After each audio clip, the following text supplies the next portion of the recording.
ako v kvalifikačných jazdách predpoludním, tak aj teraz Peter Mike na prvej pozícii úplne suverénne.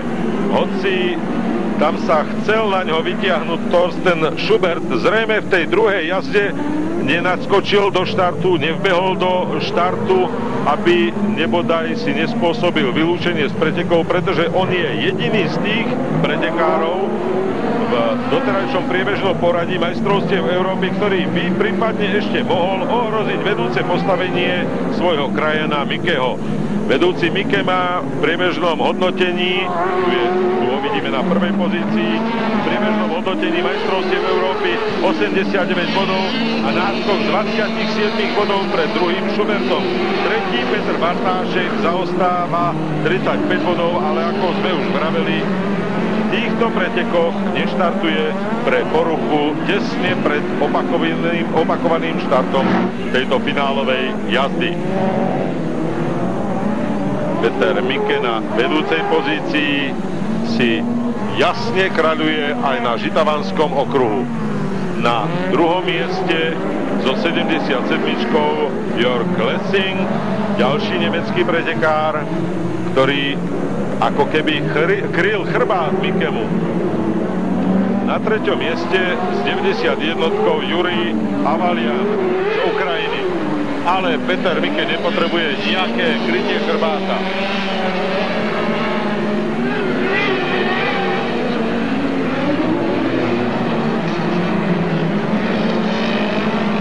Jazdí si svoju optimálnu stopu, hoci v jednej z kvalifikačných jazd urobil chybu vo svojich 48 rokoch, povedal by som takú chlapčenskú chybu. Dostal sa na biele pneumatiky, cez ktoré už bolo ťažké sa zase vrátiť na trať. Dostal sa ale mimo trať a tam dokonca prešiel cez jamu, ktorá mu mohla možno spôsobiť nejaké problémy technického charakteru na prednej náprave, ale so šťastím vyviazol a teraz môže úplne suverénne kráľovať pred ďalšími prenasledovateľmi Jörgom Lessingom a Avajanom z Ukrajiny.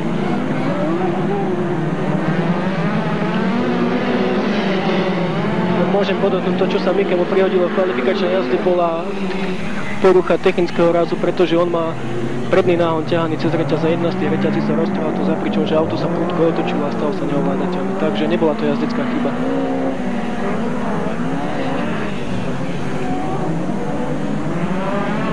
Ale mal dosť času, aby túto poruchu odstránil.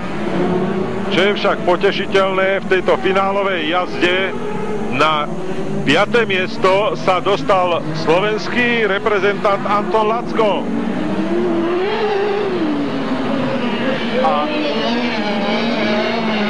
85-kou je mimo trate už Thorsten Schubert, teda ten, ktorý predčasne odštartoval túto finálovú jazdu, ten prvý štart, a tam pred cieľom zase s 32-kou odstavený Sergej Družinin po vážnom probléme s motorom, ktorý spôsobil to zadymenie, a už sa tam približuje do toho priestoru aj vedúci pretekár Peter Mike na Yamahe, sledovaný ale s dostatočným odstupom Jörgom Lessingom na druhom mieste a na treťom mieste s 90-kou Jurij Avalian. Náš Lacko stále na 5. pozícii, ale tesne dotiera na pretekárov pred ním. Tu vidíme Lacka na 5. pozícii.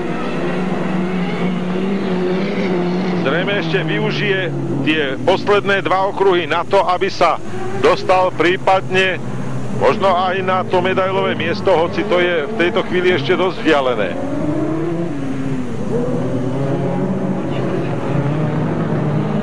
Tu vidíme všetkých jazdcov na prvých 6 miestach. Lacko stále na 5. mieste, ale pretekári pred ním, či už je to bezprostredne pred ním jazdiaci zo 79 Regis, alebo predtým ešte s 91 Avalian, tak tí sú predsa len o niečo rýchlejší. Aj v týchto fázach, keď do skončenia pretekov ostáva ešte 1,5 okruhu.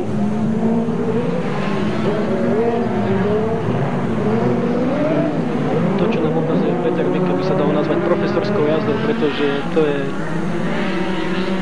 to auto sedí ako na kolaniciach, udržuje sa stále v tej ideálnej stope a bez znaku zaváhania, alebo ukazuje sa, že titul majstra Európy, ktorý mu potom ak túto jazdu dotiahne do víťazného konca, je istý majster Európy, že si ho plne zaslúži. A zatiaľ vyzerá, že Peter Mike v tejto jazde nepovolí súperom nič. Je v poslednom okruhu a myslím si, že ani so strojom nemá problémy, ani nejaké zakašľanie, ktoré by naznačovalo nejaké technické problémy na motore, nič nenaznačujú, že by mal opustiť túto vedúcu pozíciu. Peter Mike ide do cieľa a už teraz možno povedať, hoci ešte mu ostáva asi 150 metrov, posledná zákruta, dobiedza na ňo ešte tam Jörg Lessing, ale predsa len už je koniec. Víťazom týchto pretekov sa stáva Peter Mike, na druhom mieste Jörg Lessing, na treťom mieste s 91 Jurij Avalian a tam je na 5. mieste aj náš Anton Lacko. Myslím si, že je to pozoruhodný úspech slovenského reprezentanta, pretože v tejto silnej medzinárodnej konkurencii predsa len získal body, ktoré ho snáď posunú vyššie v hodnotení majstrovstiev Európy. Hodno spomenúť, že v tzv. Pretekoch seriálu Zóna, teda sú to majstrovstvá Európy